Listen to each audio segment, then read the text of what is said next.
आज भारतीय जनता पार्टी जिला कार्यकारिणी की विस्तारक बैठक थी। आगामी विधानसभा चुनाव को लेकर के मजबूती से कार्यकर्ता हर बूथ के ऊपर जो काम हमारी डबल इंजन की सरकार ने पिछले 10 वर्षों में किए हैं और जो हमने और इस समय के अंदर लोगों के लाभ के लिए घोषणाएं की हैं, काम किए हैं, उन सब बातों को लेकर के कि हमारा संगठनात्मक चुस्त दुरुस्त जिस प्रकार से लोकसभा के अंदर बड़े मैंडेट के साथ यहाँ से विधानसभा की सीट भी, लोकसभा की सीट भी हमने जीती है।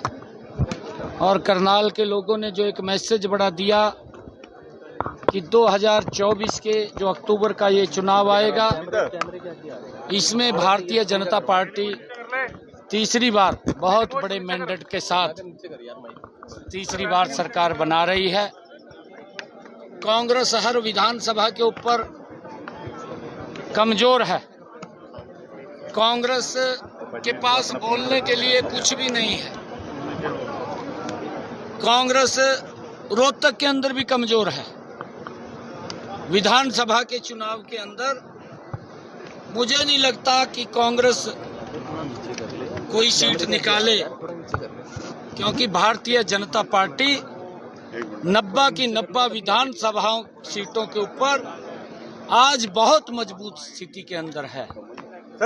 और आज लोग 90 की 90 विधानसभाओं पर एक तरफा वोट वो कमल के फूल को नरेंद्र मोदी जी को देने के लिए आतुर है, मजबूत करने के लिए आतुर है। मोदी जी ने तीसरी बार शपथ लिया है और हरियाणा के अंदर हरियाणा के लोग मोदी जी को और मजबूत करते हुए हरियाणा में विकास की और गति को तेज करते हुए तीसरी बार बड़े मैंडेट के साथ सरकार बनाएंगे। कांग्रेस हर विधानसभा पे कमजोर है, कहीं पर भी उसका हिसाब किताब नहीं बन रहा।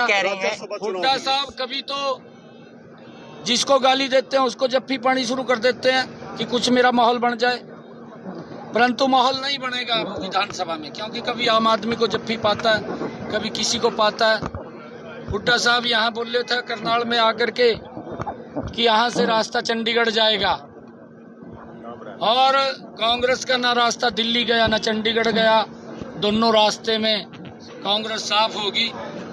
और तीसरी बार नरेंद्र मोदी जी चुनाव लड़े हैं, 3 डिजिट कांग्रेस क्रॉस नहीं कर पाई।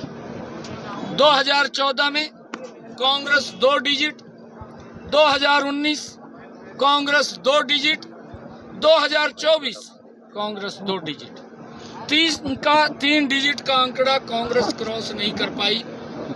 आने वाले विधानसभा के अंदर भी बहुत बड़े मैंडेट के साथ जेजेपी और उधर से दुष्यंत चौटाला बोलते हैं कि हुड्डा बीजेपी के इशारे पर काम कर रहे हैं। देखिए, मैं तभी कह रहा हूं क्योंकि ये सभी आपस में मिलकर के एक मंच के ऊपर आ रहे हैं। अच्छा है, क्योंकि ये किसी भी विधानसभा सीट के ऊपर मजबूत नहीं है जहां ये कह सके कि हम अपने दम के ऊपर ये जीत रहे हैं। एक भी सीट नहीं। बीएसपी और इनेलो का गठबंधन होने जा रहा है, क्या फर्क रहेगा हरियाणा की? देखिए, कोई फर्क रहने वाला नहीं है, क्योंकि यहाँ करनाल की विधानसभा के ऊपर ये सारे के सारे एक पल्ली के ऊपर बैठ गया का, और वो देखा भी आप सब ने, पूरे प्रदेश ने देखा। हुड्डा साहब तो कहते थे कहा यहाँ से रास्ता चंडीगढ़ जाएगा।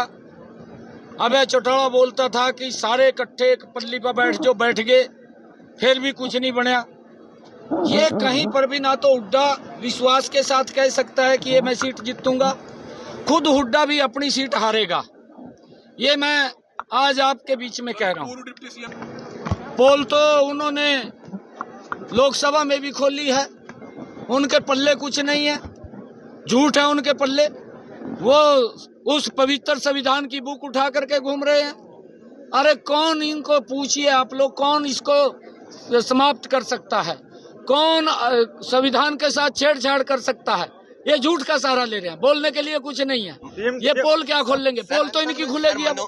ये लोग उस पवित्र संविधान का डॉक्टर भीमराव अंबेडकर जी को भी अपमानित करने का काम ये कांग्रेस कर रही है। मनोहर लाल के आदरणीय मनोहर लाल जी ने हरियाणा को एक नई दिशा दी है। ऐसी ऐसी योजनाएं बनाई है कि उन योजनाओं का लंबे समय तक हरियाणा प्रदेश के लोगों को लाभ मिलेगा। हमने अधिकारियों को कहा है कि उसमें, क्योंकि कोई भी योजना बनती है, योजना के अंदर अगर कोई दिक्कत है तो उसको दुरुस्त करिए। ये दुरुस्त करने की जिम्मेवारी अधिकारियों की है और उससे लोगों को बड़ा एक लाभ मिल रहा है।